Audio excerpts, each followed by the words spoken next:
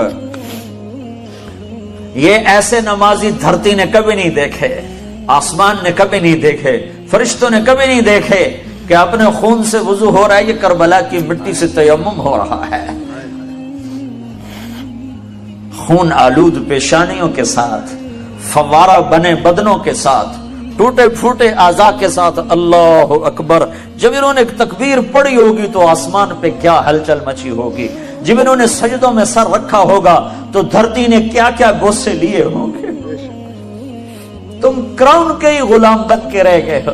ہائے ہائے ہائے ہائے، یہ بھی کوئی زندگی. اسلام آباد پلاٹ لینا ہے، گھر بناونا ہے، اس واسطے میں ہوٹل چلاونا ہی ہے، میں شراب بیچنی ہے، میں پیچھا گھر بناونا ہے.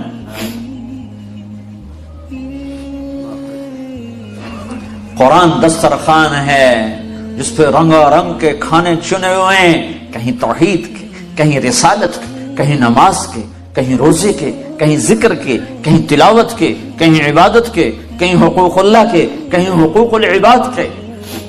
پورا دسترخوان ہے جو رمضان میں اترا ہے. یہ قرآن کا مہینہ ہے. ساری آسمانی کتابیں رمضان میں. رمضان کو رمضان کیوں کہتے ہیں؟ چودھری رمضان ہے.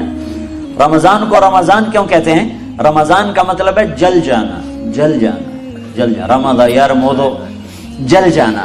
تو رمضان کو رمضان اس لیے کہتے ہیں کہ اس میں 330 دن میں جو مردوں عورتوں نے گناہ کیے ہوتے ہیں، اللہ ہر روزے کے بدلے میں ان گناہوں کو جلاتا جاتا ہے، جلاتا جاتا ہے، جلاتا جاتا ہے. جب آخری دن آتا ہے تو تمام گناہوں سے روزے والا پاک ہو کے باہر نکل جاتا ہے. اس لیے اس مہینے کا نام رمضان رکھا گیا.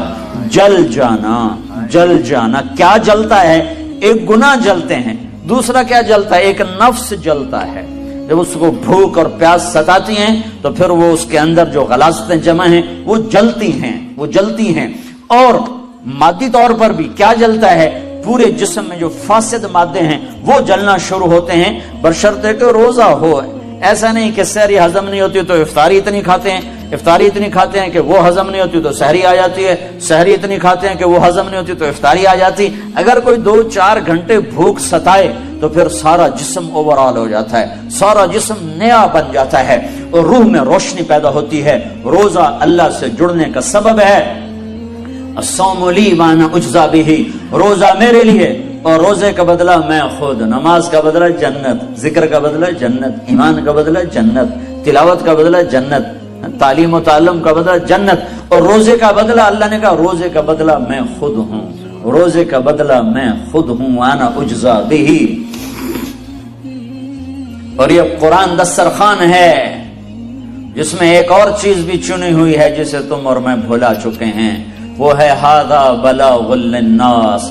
یہ پیغام ہے لوگوں کو پہنچانے کے لیے، یہ پیغام ہے لوگوں کو پہنچانے کے لیے. تبلیغ کا کام اس ایک آیت پر چل رہا ہے. اور ایسی 400 آیات ہیں، 400 آیات ضمناً، صراحتاً، اشارتاً، جس میں اللہ اس امت کو یہ پیغام دے رہا ہے کہ تمہارے نبی کے بعد کوئی نبی نہیں ہے، اب میرا قرآن اوروں تک پہنچانا تمہارے ذمے ہے. ایک آدمی کہتا میں تو ان پڑھ آدمی، میں قرآن کیا پہنچاؤں گا؟ بہت آسان. قرآن کا علمی انداز میں پہنچانا اور اس کا وہ ایک اور حکم ہے. قرآن کی تعلیمات کو پہنچانا ایک اور حکم ہے. قرآن کا خلاصہ لوگوں تک پہنچانا ایک اور حکم ہے. ساری آسمانی کتابوں کا خلاصہ ہے قرآن، اور سارے قرآن کا خلاصہ ہے سورۃ فاتحہ، اور سورۃ فاتحہ کا خلاصہ ہے ایاک نعبد و ایاک نستعین. صرف تیری بندگی، صرف تیرے آگے سوال. اگر میں اعجاز صاحب سے کہتا ہوں بھائی اعجاز صاحب آپ صرف اللہ کی بندگی کرو اور صرف اللہ سے مدد مانگو، تو میں نے سارے قرآن کی تبلیغ ان کو کر دی اور سارے قرآن کا پیغام میں نے ان کو پہنچا دیا. تبلیغ علماء کا کام نہیں ہے، تبلیغ عوام کا بھی کام ہے، علماء کا بھی کام ہے. یہ صرف علماء کا کام نہیں ہے. ہاں مسائل بتانا، علمی رموز اسرار بتانا، حدود شریعت بتانا، یہ علماء کا کام ہے، لیکن تبلیغ تو سب کا کام ہے. ساری امت. میں گورنمنٹ کالج لاہور میں پڑھتا تھا, ہمارے کالج کا لڑکا تبلیغ کیا کرتا تھا, کوئی عالم نہیں تھا, ایم اے آنرز کر رہا تھا, اس نے پورے پنجاب یونیورسٹی میں ٹاپ کیا اور گولڈ میڈل لیا. بنگالی تھا, اس پاکستان 70 کی بات. پھر اس کے بعد وہ کیمبرج یونیورسٹی گیا, وہاں اس نے اکنامکس میں پی ایچ ڈی کیا اور ٹاپ کیا, گولڈ میڈل لیا.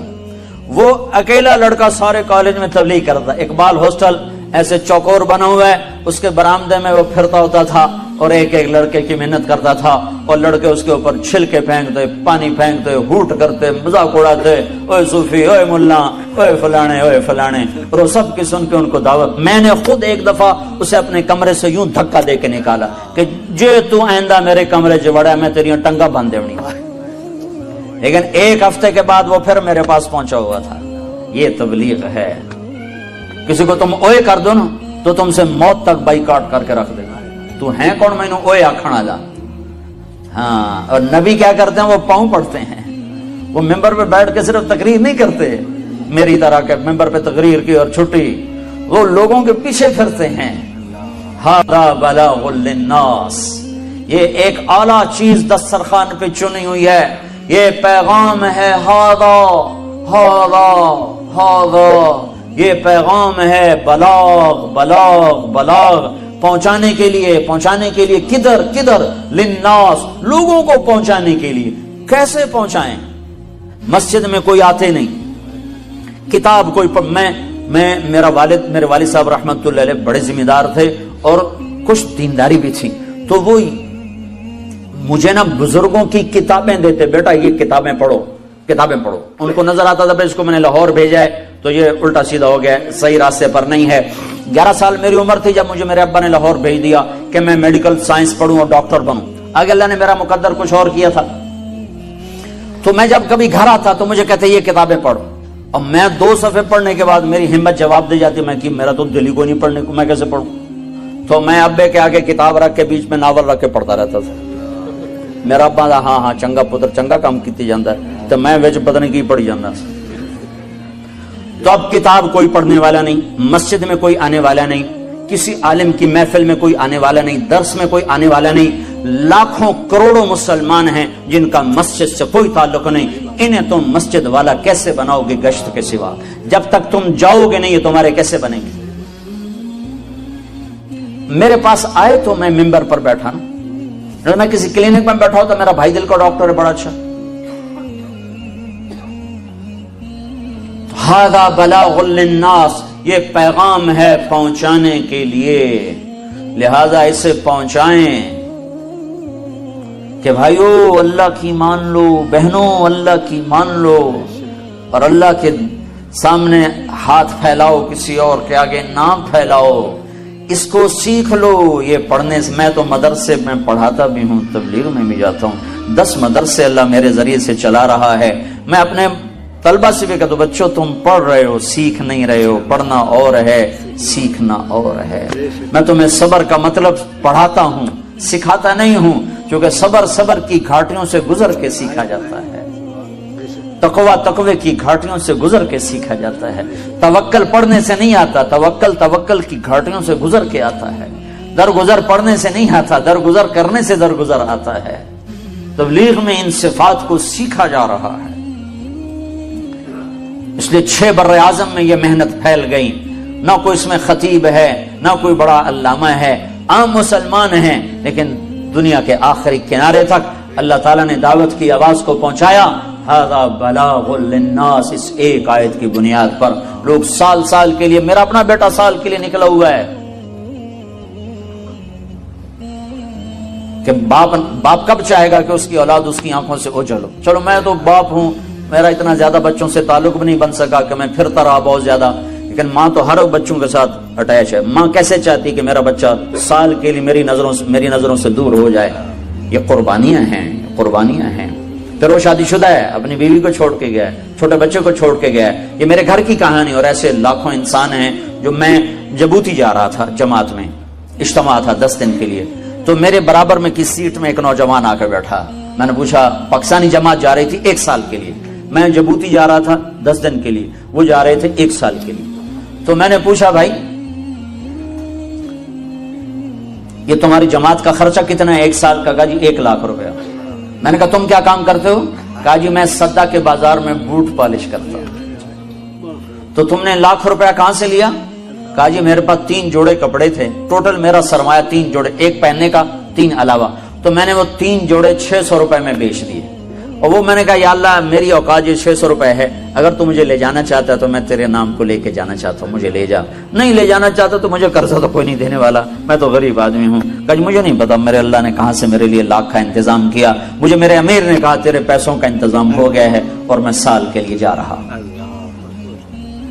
یہ عجیب و غریب نمونہ وجود میں ہے کہ اپنی جیب پر زد ڈال کے اپنے بھی بچوں کو چھوڑ کر 4 مہینے سال کے لیے دور دراز ملکوں میں جانا، کہ ایک آدمی میرے اس سفر میں کوئی ایک نوجوان نمازی بن جائے، کوئی ایک نوجوان کسی ایک سنت پہ عمل کر لے تو میرے سارے سفر کی قیمت ادا ہوگی۔ کہ اللہ کے نبی کا ایک ایک طریقہ 7 زمین آسمان سے زیادہ قیمتی ہے۔ تو ھذا بلاغ للناس، یہ قرآن کا دسترخوان ہے جس پر ایک اعلیٰ کھانا چنا ہوا ہے جسے آج امت کھانے کو تیار نہیں، کہ یہ بھی بچے چھوڑ کے جانا کہاں لکھا ہوا ہے؟ میں نے کہا جہاں لکھا وہاں تم پڑھتے ہی نہیں، جہاں لکھا وہاں تم پڑھتے ہی نہیں، پڑھو تو تمہیں پتہ چل جائے کہ کہاں لکھا ہوا ہے، جہاں لکھا ہے وہاں تم پڑھتے نہیں ہو۔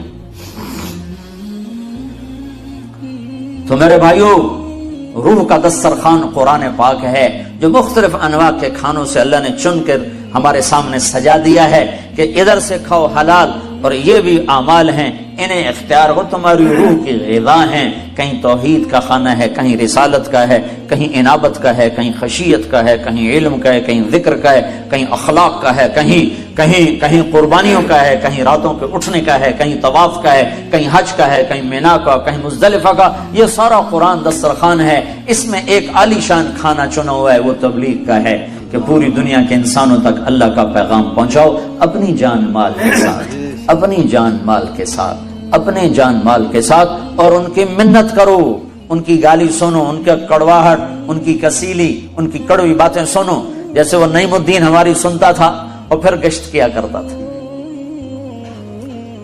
تو اتنا تو کوئی پتھر کوئی ہوتا ہے اتنا سنگ دل کے وہ بالکل ہی آخر تک نہ نرمائے۔ تو میں نے تو ایک دفعہ اس کو کمرے سے دھکا دے کے نکالا، اگلی دفعہ تو میں شرما گیا، میں نے کہا انسانیت بھی کوئی چیز ہے، اچھا جی فرماؤ جی، کہا جی مسجد چلو، میں کہا بھائی چلو بھائی۔ ہاں مدت ہوئی سیاد نے چھوڑا بھی تو کیا، مدت ہوئی سیاد نے چھوڑا بھی تو کیا، تاب پرواز نہیں راہ چمن یاد نہیں، زمانہ ہوا تبلیغ کا کام چھوڑے ہوئے۔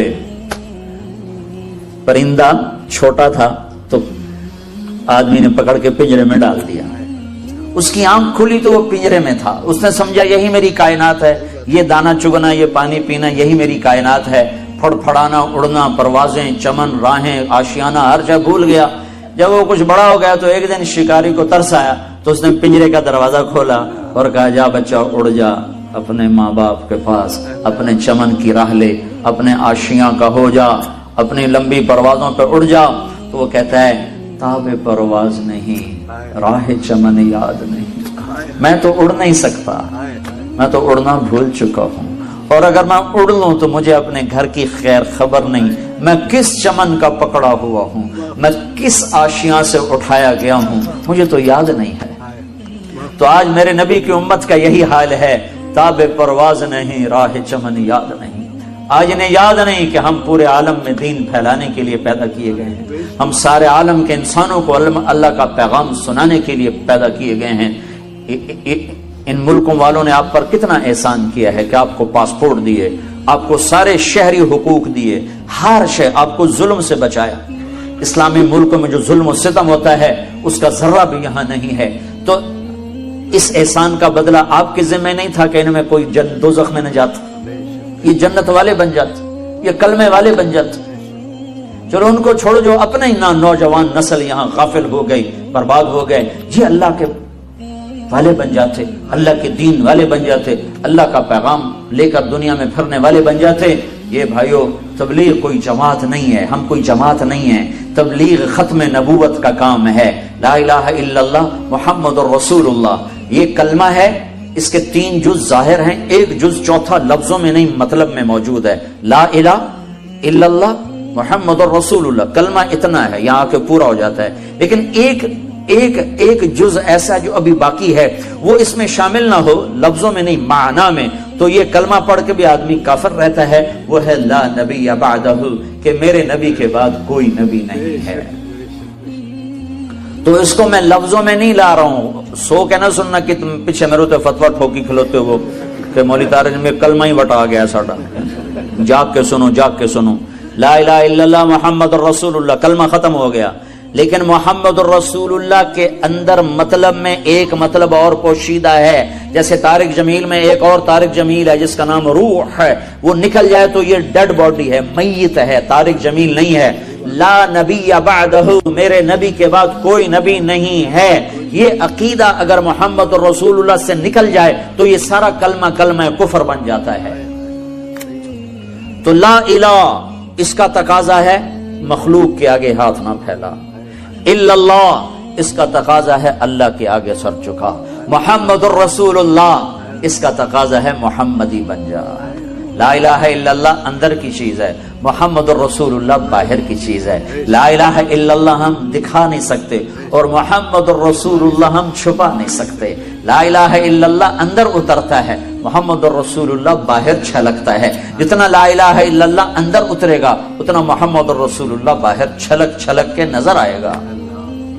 لا الہ الا اللہ دکھایا نہیں جا سکتا، محمد الرسول اللہ کو چھپایا نہیں جا سکتا، تو لا الہ کسی کے آگے ہاتھ نہ پھیلا، الا اللہ اللہ کے آگے سر جھکا، محمد الرسول اللہ محمدی بن جا، محمدی بن جا، یہ کلمے کا مطالبہ ہو گیا۔ لا نبی بعدہ، لا نبی بعدہ، لا نبی بعدہ، میرے نبی کے بعد کوئی نبی نہیں ہے۔ میری بات سمجھ میں آ رہی نا بھائی؟ میرے نبی کے بعد کوئی نبی نہیں ہے، اس کا کیا مطالبہ ہے؟ لا نبی بعدہ، میرے نبی کے بعد کوئی نبی نہیں ہے، اس کا مطالبہ ہے تبلیغ کا کام کر، دعوت کا کام کر۔ کہ مجھے تو خود کچھ نہیں آتا، اتنا تو آتا ہے کہ بھائی اللہ کی مان لے، یہ آتا ہے کہ نہیں آتا؟ جا لوگوں کو کہہ، پتہ نہیں تیری برکت سے کتنوں کو ہدایت مل جائے گی۔ رب مبلغ اوعى من سامع نضر اللہ امرا سمع مقالتی فوعاها ثم اداها كما سمعها فرب مبلغ اوعى من سامع۔ میرا نبی نے تو پہلے کہا تھا کہ تم میری بات لے کے جاؤ، بہت سے لوگ ایسے ہوں گے تم سے سن کر تم سے زیادہ عمل والے ثابت ہوں گے۔ تو تبلیغ کوئی تبلیغی جماعت کا کام، میں تبلیغی جماعت کی طرف سے نہیں بول رہا ہوں، میں ختم نبوت کی طرف سے بول رہا ہوں کہ میرا نبی آخری نے، میں کلمے کی طرف سے بول رہا ہوں، لا الہ الا اللہ کی طرف سے بول رہا ہوں، محمد الرسول اللہ کی طرف سے بول رہا ہوں، لا نبی بعدہ کی طرف سے بول رہا ہوں کہ اگر میرا نبی آخری نبی ہے تو اس کے پیغام کو آگے پہنچانا میرے دل میں ہے، اپنوں کو بھی غیروں کو بھی۔ اب تو اپنوں کو نہیں پتا، میں ملتان ضلع، میرا ضلع ملتان ہے، اب خانیوال ہو گیا، نواں شہر بھرا ہوا آبادی سے ہمارا ایک ساتھی کھڑا ہو گیا سڑک پر اور لوگ گزر رہے ہیں، بھائی ہمارے نبی کا نام کیا ہے؟ صحیح پتہ کیا ہے نہیں۔ دوسرا گزرا، او بھائی ہمارے نبی کا نام کیا ہے؟ صحیح پتہ کیا ہے نہیں۔ پھر تیسرا گزرا، او بھائی ہمارے نبی کا نام کیا ہے؟ صحیح پتہ کیا ہے نہیں۔ 21 آدمیوں سے پوچھا، 21 آدمیوں سے 21 میں سے ایک نے بتایا محمد رسول اللہ۔ پھر میں نے پوچھنا شروع کیا، دوسری جگہ میں نے پوچھنا شروع کیا نوجوان لڑکوں سے، بھائی ہمارے نبی کا نام کیا ہے؟ جی پتہ کوئی نہیں۔ ابھی کیا نام ہے؟ جی پتہ کوئی نہیں۔ تو میں ایسے کانپ گیا، میں نے ایک لڑکے سے پوچھا، او ہمارے نبی کا نام کیا ہے؟ جی پتہ کوئی نہیں۔ میں کہتا ہوں کلمہ حمدہ جی ہمیں، میں کہا سنا کہ جی لا الہ الا اللہ محمد رسول اللہ۔ میں کہا اے محمد کون ہے؟ کہ جی پتہ نہیں کون ہے، جی پتہ نہیں کون ہے۔ تو یہ پہلے تبلیغ کے محتاج ہیں، یہ پہلے تبلیغ کے حقدار ہیں کہ ان تک اللہ کا پیغام پہنچاؤ، اللہ کے واسطے ایک دوسرے کو سنبھالو ورنہ نسلیں گم ہو جائیں گی۔ تو میرے بھائیو، رمضان کی آمد ہے، یہ رحمتوں کا مہینہ ہے، برکتوں کا مہینہ ہے، قرآن اترا، تورات اتری، زبور اتری، انجیل، ساری آسمانی کتابیں اتری۔ اس کا میرے نبی نے فرمایا جو روزہ رکھے اس طرح کہ لم یعمل فیہ خطیئتا، کوئی گناہ نہ کرے، لم یشرب فیہ مسکرن، کوئی اس میں نشاور چیز استعمال نہ کرے، لم یقذ فیہ مؤمنا ببہتان، کسی مسلمان پہ بہتان نہ باندھے، تو اللہ تعالیٰ ہر روزے کے بدلے میں جنت کی 100 حوروں سے اس کی شادی فرماتا ہے۔ اللہ نے دنیا کی عورت کو بنایا مٹی سے اور جنت کی عورت کو بنایا مشک اور زعفران سے۔ وہ سورج کو انگلی دکھائے تو سورج اس کے سامنے نظر نہیں آتا، وہ مردوں سے بات کرے تو مردے زندہ ہو جاتے ہیں، زندوں کو جھلک دکھائے ان کے کلیجے پھٹ جاتے ہیں، دوپٹہ ہوا میں لہرا دے ساری کائنات میں خوشبو پھیل جاتی ہے۔ لیکن ایمان والی مٹی والی عورت اگر تقوی اختیار کرے گی تو اس جنت کی حور سے 70,000 گنا زیادہ خوبصورت ہوگی۔ اللہ نے عورتوں کے حقوق رکھے ہیں، یہ ماں کی شکل میں ہو تو میرے نبی کا فرمان ہے کاش میری ماں زندہ ہوتی اور میں عشاء کی نماز کے مصلی پر ہوتا اور میں سورت فاتحہ شروع کر چکا ہوتا اور ادھر سے میری ماں مجھے کہتی بیٹا محمد، تو میں اس کی خاطر نماز توڑ دیتا اور میں کہتا جی اماں جان۔ ماں کا حق بتایا۔ اسلام نے تو عورت کو عزت بخشی، عورتوں کا مجمع ان کی نسبت سے تھوڑی بات کر رہا ہوں، اسلام نے تو عورت کو عزت بخشی، مغرب نے تو عزت نہیں بخشی، مغرب نے تو عورت کو پاؤں کا جوتا بنا دیا، ٹیشو پیپر بنا دیا ہے۔ اسلام نے عزت بخشی۔ اس کا پہلا روپ بیٹی ہے، یہ بیٹی کے روپ میں آئے، اور اس سے پہلے چلے جاؤ، اللہ نے آدم علیہ السلام کو بنایا مٹی اکٹھی کرو، مٹی اکٹھی ہو پانی ڈالو، ڈال گئے، گوندھ گئے، چھوڑ دو، چھوڑ دیا، وہ کالی ہو گئی، بلبلے چھوڑنے لگی، پتلا بناؤ، کیسے بنائے؟ ایسے بناؤ، ایسے بناؤ، بنا دیا، چھوڑ دو، ننگا پتلا آدم کا 40 سال پڑا رہا، ہوائیں چلتی رہیں، دھوپ پڑتی رہی، خشک ہو گیا، روح ڈالی، کپڑے پہنائے، جنت میں ڈال دیا۔ اگر اللہ چاہتا تو حوا کا پتلا بھی ساتھ بنا دیتا، مٹی اکٹھی کر کے گندھوا کے اور پتلا بنا کے ننگا ساتھ ہی ڈال دیتا، تو ننگا پتلا تو مرد کے لیے کشش کوئی نہیں، فرشتوں کو کیا ہوگی؟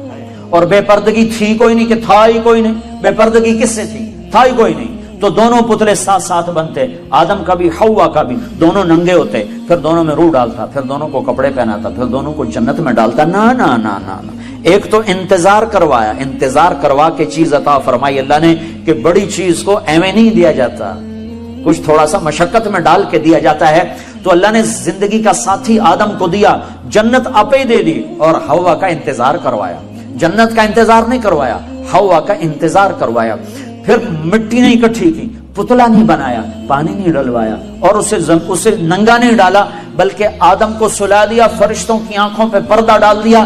جب آدم علیہ السلام کی آنکھ کھلی ہے تو اپنے پہلو میں ایک عورت کو مکمل لباس میں پردے میں پایا ہے، پہلے دن سے عورت کو عزت سے بنایا ہے، کہا آدم تیری پسلی سے نکالا ہے۔ ادھر الٹے ہاتھ کی پسلی سے کیوں نکالا ہے؟ کہ ادھر دل ہے، کہ عورت ہر روپ میں دل میں جگہ پکڑتی ہے، ماں، بیٹی، بیوی، بہن، دادی، خالہ، جس روپ میں ہے اس کا مقام دل کے قریب ہے، دل سے دور نہیں ہے۔ اور اللہ تعالیٰ نے آدم علیہ السلام کو انتظار کروایا، اور آدم علیہ السلام کو جنت اچھی نہیں لگ رہی تھی، کلے گھابرے پھر دے آئے، ہوا ویکھی تو خوش ہوئے، کہنے کہ یا اللہ کون تیری بیوی؟ آدم علیہ السلام کال کی تھی اگوں ہے، تو اللہ تعالیٰ نے کہا مہر تو ادا کر، مہر تو ادا کر۔ کہنے کہ کیا مہر ہے؟ کہا میرے آخری نبی پر ایک درود پڑھ دے، یہ مہر ہے، یہ مہر ہے اس کا۔ مردوں میں سب سے خوبصورت کون ہے بھائی؟ یوسف علیہ السلام مردوں میں سب سے خوبصورت ہیں، اور عورتوں میں سب سے خوبصورت ہے اما حوا۔ حوا تمام مستورات جتنی پیدا ہوگی، جتنی پیدا ہوئی، ان سب میں خوبصورت ترین عورت حضرت حوا ہے۔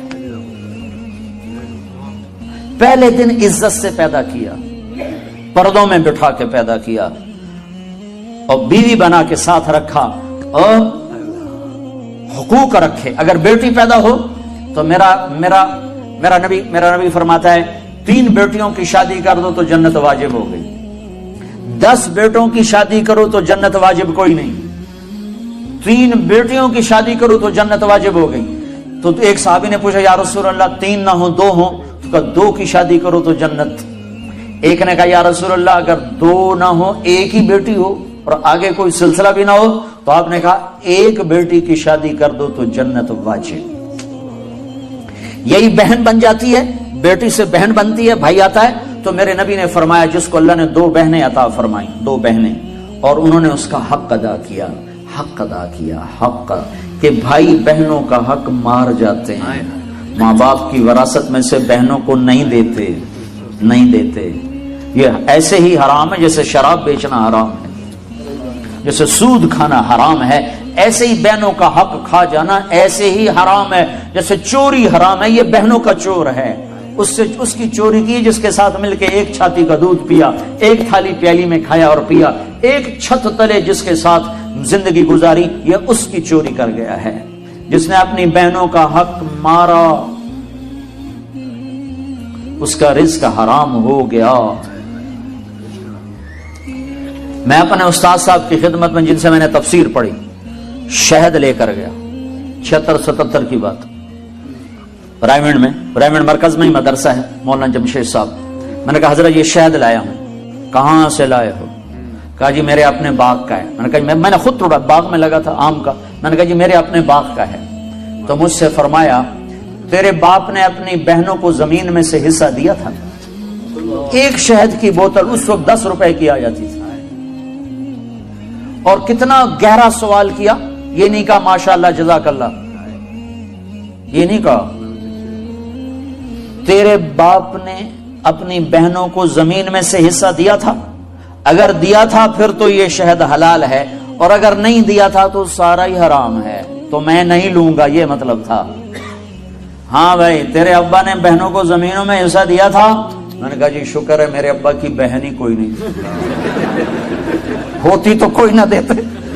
صرف 2 بھائی تھے، ساری جائیداد 2 بھائیوں کی، بہن تھی ہی نہیں ان کی. میں نے کہا اچھا تو تیرے دادا نے اپنی بہنوں کو زمین میں سے حصہ دیا تھا؟ میں کہا میں جمعیا ہی کوئی نہ ہوں، اس لیے میرے کو کی پوچھی جانا، میرے جمن تو پہلے دی گل نہ تھا، نہ پوچھو میرے کو. تو پھر ہنس پڑے کہ اچھا ادھر رکھ دو. تو میرے نبی نے فرمایا جس نے بہنوں کو حصہ دیا، جس کو اللہ نے 2 بہنیں دی، اس نے بہنوں کا حق دیا، اور شادی کے بعد بھی ان کے سر پہ ہاتھ رکھا تو اس پہ جنت واجب ہو گئی. پھر یہ بیٹی سے بہن سے بیوی. پھر میرے نبی نے فرمایا بہترین مسلمان وہ ہے جو بیوی کے ساتھ اچھا سلوک کرے. اور میرے نبی نے فرمایا جو یہ چاہے اس لوگ کا مسلمان کہ وہ جنت میں میرے گھر کے قریب گھر بنا لے تو وہ 2 کام کرے، ایک اپنے اخلاق اچھے کرے، ایک اپنی بیوی سے اچھا سلوک کرے، تو اس کا گھر میرے گھر کے قریب ہو جائے گا. تہجد پڑھے، جہاد کرے، تبلیغ کرے، ذکر کرے، مراقبہ کرے، یہ نہیں فرمایا. کہ وہ 2 کام کرے، ایک اخلاق اچھے کرے، ایک بیوی سے اچھا سلوک کرے. یہ بیوی سے اچھا سلوک بھی تو اخلاق میں آتا ہے، اس کو الگ کیوں کہا ہے؟ کہ بہت سے لوگ باہر بڑے اخلاق والے ہوتے ہیں اور گھر میں بیویوں کے ساتھ بڑے بدتمیز ہوتے ہیں. اور ہمارے ذمہ داروں میں عام ہے یہ حدیث، ایسے میں آنکھوں سے دیکھ رہا ہوں کہ میرا سارا خاندان، میرا معاشرہ جو ذمہ دار معاشرہ ہے، وہ باہر ڈیرے دار ہیں، ذمہ دار ہیں اور بڑے سخی ہیں، بڑے مہمان نواز ہیں، لیکن گھر میں اتنے ہی بدتمیز ہیں. بیویوں سے ایسے سلوک کرتے ہیں جیسے نوکرانیاں. بیویوں کے ماں باپ کو ایسے گالیاں نکالتے ہیں جیسے انہیں گالی دینا ثواب کا کام ہے.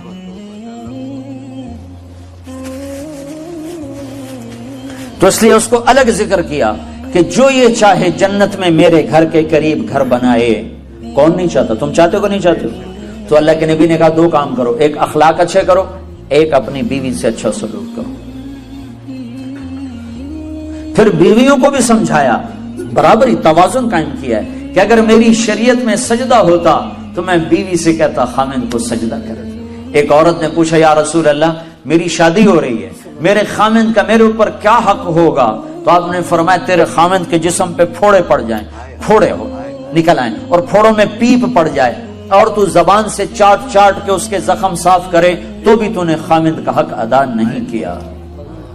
لو ان المرأة صلت خمسها صامت شهرها حسنت فرجها اطاعت بالها دخلت من ای ابواب الجنت شاءت. میرے نبی نے فرمایا جس عورت نے 5 نمازیں پڑھی، رمضان کے روزے رکھے، خامند کی اطاعت کی اور بدکاری نہ کی، عزت میں خیانت نہ کی، تو جب وہ آئے گی تو جنت کے 8 دروازے کھل جائیں گے. اللہ فرمائے گا جدھر سے چاہ چلی جا، جنت تیرے لیے ساری حلال ہے.